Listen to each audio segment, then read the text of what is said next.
Confused college kid gets a lecture from Charlie Kirk. This is going to be a good video, folks. I think you're going to like it. It's actually a pretty interesting discussion. You know, there are a lot of facts being dropped, so you'll see what I mean in a second here. We're going to get right into it, but first, do me a huge favor here.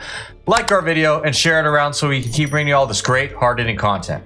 As always, Patriots, I'm your host, Darian, and this is Resist the Mainstream. Well, I'm talking about a different topic this time. You made some interesting points. About the crime statistics in the African American community. You think crime and poverty are intrinsically linked? Not always, but they could be directionally close to each other. For example, poor Asians are not necessarily more likely to commit crime than a poor black person. Okay. Do you think there's systematic functions in place that prevent African Americans from moving upward? No, does not exist. You don't think so? No. You don't think they've ever enforced any policies or any actions? Maybe 40 or 50 years ago, but nothing in our lifetime, not even close. I would say in our lifetime, right? Within our That's a big deal, though, our last right? 20 decades, our last 2 decades, right? We've had a lot of opportunities for upper mobility, right? And for whatever reason, but at a systemic it hasn't level, worked. But at a systemic level, there's a history of prejudice within the American system against African Americans and black people. But there's also historic systemic bias against Asian Americans and Jews. It hasn't held them back. Yeah, but I'm not talking about them. No, right? but it's important to compare. Why is it that it held blacks back but not Asians or Jews? So I'll answer that. So Jews, well, let me speak about Asians. As a model minority, right? They've had more opportunities for upper mobility. How? Well, in terms of getting business loans, setting up in different neighborhoods. Well, there was a lot more anti-Asian discrimination in California than anti-black discrimination in the 40s and 50s. So you agree 100% that African Americans have given the same opportunities? No, I'm not. Look, as far as redlining goes, groups are sometimes treated poorly. Whether or not you're able to overcome that is the question. Number two. So treated poorly doesn't cover it. I have a couple things. I have a couple lines right here. So we have the Tulsa Massacre of 1921, right? Yeah, where African Americans established a black well, they established a black Wall Street, right? And that was taken down. We have the Black Panthers in San Francisco. How does that impact you? I'm saying there's a history. I'm trying to establish a link here. No, but I think, again, that you're trained to do this in the college. It has no bearing on whether or not you can make good decisions or not.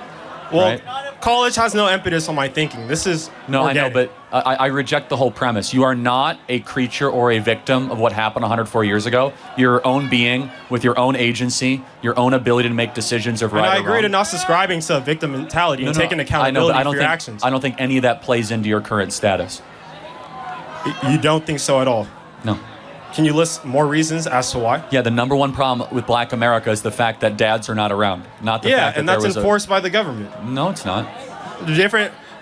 I would say on an individual basis, there's different programs that stop. Two out of 3 black youth did not have a dad around.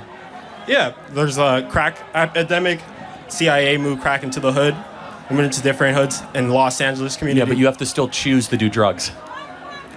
So, like, the point is you're a victim of your choices, not your circumstances. That's what makes us conservatives different. I think you're removing culpability from people, but I agree with accountability and we believe choices are what determine what you're in, not what's around you. Yeah, so your choices inform your environment and your outcomes. I agree with that. Yeah, so I actually agree with this college student over here that there was a government incentive that actually did harm black people, and I think that's something Charlie could have mentioned here. All right, let's just go back to the Great Society. This is something that Charlie actually talks about all the time. And I get why Charlie was disagreeing with him because he was thinking about something else. But let's not forget, Lyndon B. Johnson and, that whole administration actively encouraged black women to be single moms and gave incentives for them to do so financially. And don't forget that famous quote that's attributed to LBJ, we'll have those N-words voting Democrat for over 200 years. So there was an actual concerted effort by the government to essentially break up the black family, and this did happen during the 1960s, which is also coincidentally, or maybe not coincidentally, when the Civil Rights Act occurred. Black people only got worse off and worse off after that in every measure of success, whether it's economic, family being together, crime, nothing improved. Also, as far as the whole model minority thing addressed earlier, I think he was alluding to the model minority myth. Okay, it's not a myth, all right? I always just say the model minority is not a myth. You mean the model minority fact?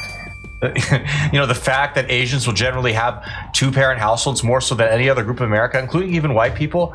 And surprise, surprise, they have good economic success, probably in large part due to that. Model minority myth? I don't know if it's a myth. So then if people choose to do crack cocaine and therefore your kids don't have a dad around, that's your own choice. If you choose to commit crimes and you're in prison, that's your own choice. Yeah, but no other community has had this problem. Why is Black America have this problem?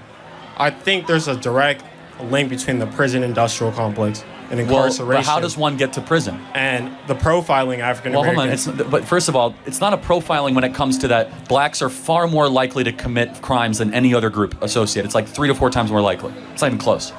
So how is that profiling? Well, I'm not here to debate numbers because I don't have the numbers. It's okay. When you get home, you can look at it. Black Americans are 13% of the population. They commit 55% of the violent crime. A statistic I've heard before. Right. And I don't have the numbers to It's fine. You could independently fact check it later. I don't anticipate you to have it off the top of your head. But why is that? I don't have a direct answer. I know. That's what I want you to think about it. And I'm not going to put you on the spot. Here's our answer. It's easy and tempting to say systemic racism, redlining, right? All that. Or you could say, maybe it's because dads aren't around, because dads being with their equivalent others or spouses is not a value in the Black community anymore. It's acceptable to have men impregnate women and flee.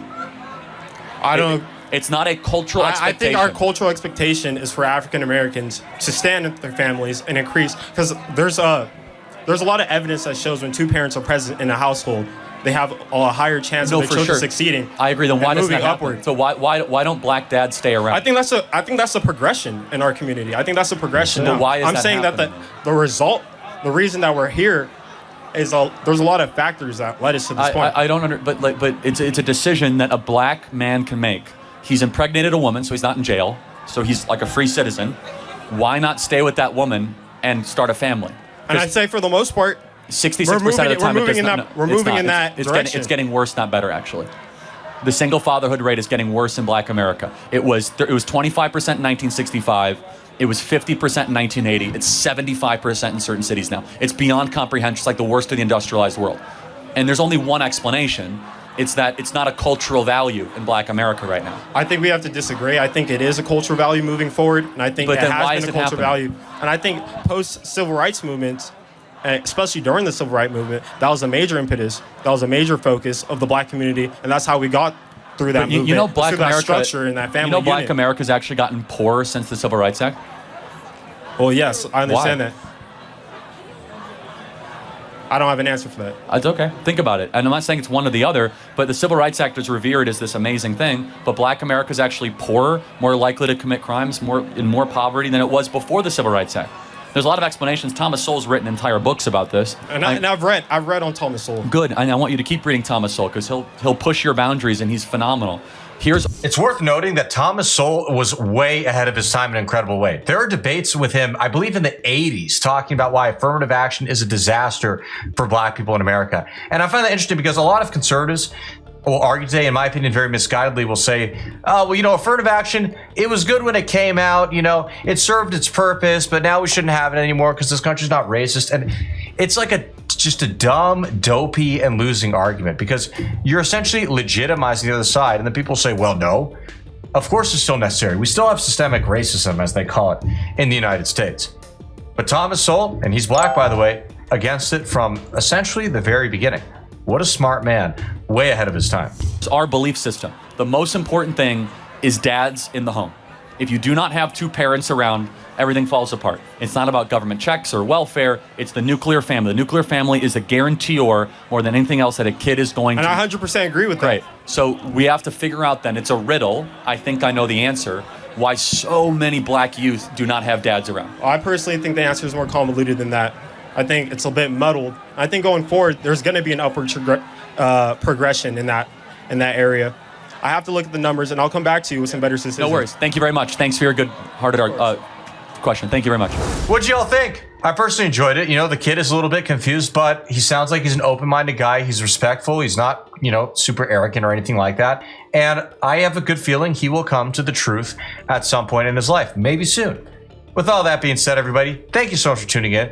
We really appreciate it. As always, guys, subscribe to the System Mainstream YouTube channel. We really appreciate it. We could use it. Comment below. Let us know what you liked, what you want to see in the future, and we'll see you again soon. God bless.